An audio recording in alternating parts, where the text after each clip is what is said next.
मध्य प्रदेश विधानसभा चुनाव में कांग्रेस पार्टी और समाजवादी पार्टी सीटों को लेकर आमने सामने है। इसी सब मुद्दे पर बातचीत के लिए हमारे साथ कांग्रेस के वरिष्ठ नेता राज्यसभा सांसद प्रमोद तिवारी मौजूद हैं। सर, जिस तरह से उम्मीदवारों की पहली लिस्ट कांग्रेस पार्टी ने जारी की, उसके बाद समाजवादी पार्टी ने भी जारी कैंडिडेट की लिस्ट कर दी, लेकिन नाराजगी जो है वो देखने को मिल रही है अखिलेश यादव की, और कहीं ना कहीं गठबंधन में भी दूरी समाजवादी पार्टी और कांग्रेस के बीच है। किस तरह से देख रहे हैं इसको?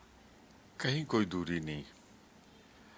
सीटों के बारे में आपस में बातचीत चलती रहती है, विचार अलग अलग होते हैं, तभी तो बातचीत होती है। कार्यकर्ताओं का दबाव, स्थानीय लोगों की मांग, ये विभिन्न दलों में आती है, कोई नई बात नहीं है। और जो ये समस्याएं आती हैं मिल बैठकर सुलझा भी ली जाती है। तो अभी तो बहुत दिन बाकी है,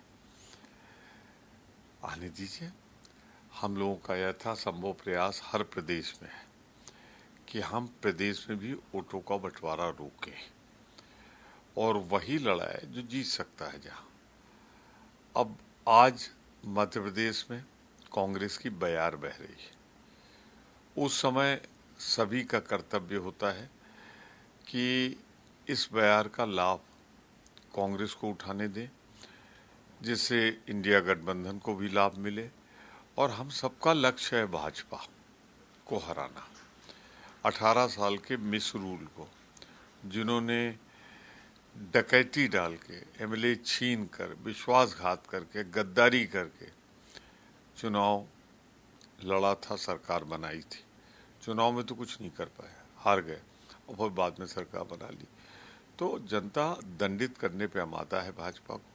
मुझे उम्मीद है ये सब कुछ सुलझ जाएगा। लेकिन अखिलेश यादव कह रहे हैं कि कांग्रेस पार्टी तय करे कि इंडिया गठबंधन में कांग्रेस क्या चाहती है। अगर राष्ट्रीय स्तर पर कांग्रेस पार्टी चाहती है गठबंधन हो, तो भविष्य में भी फिर प्रदेश स्तर पर भी नहीं होगा। यानी उत्तर प्रदेश को लेकर वो सीधे तौर पर बोल रहे हैं। देखिए, जो वो कह रहे हैं मैंने नहीं सुना।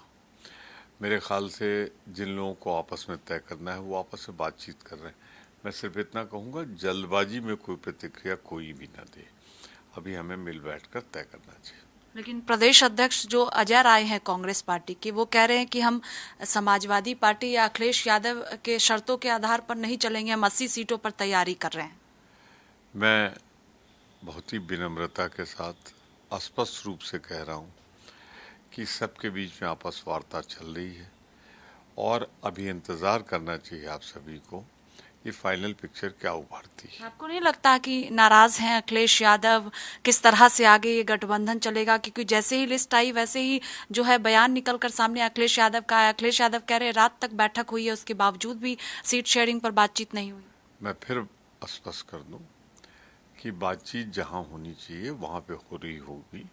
इस पर कोई प्रतिक्रिया मैं नहीं दे सकता, क्योंकि बातचीत में जो लोग शामिल हैं वो आपस बातचीत करेंगे और प्रतिक्रिया देंगे। इससे हटकर एक सवाल है कि 2024 का लोकसभा चुनाव करीब है। भारतीय जनता पार्टी उत्तर प्रदेश की बात करते हैं तो दलित सम्मेलन कर रही है, यानी दलितों को साधने के लिए भारतीय जनता पार्टी दलित सम्मेलन का आयोजन अलग अलग जगहों पर कर रही है। मैं तो इसे कहूँगा हाथरस के पाप का प्रायश्चित। जिस तरीके से दलितों का, अनुसूचित जात का, जनजात का हिंसा उनके साथ, उत्पीड़न उनके साथ, कौन भूला है मिर्जापुर की घटनाओं को? कौन भूला है प्रदेश के लगभग हर जिले में जिस तरीके से दलितों का उत्पीड़न हुआ है? तो ये सम्मेलन अपने पाप का प्रायश्चित कर रही भाजपा। बहुत शुक्रिया बातचीत के लिए। कैमरा पर्सन रोहित के साथ स्वाति पाठक, भारत समाचार, दिल्ली।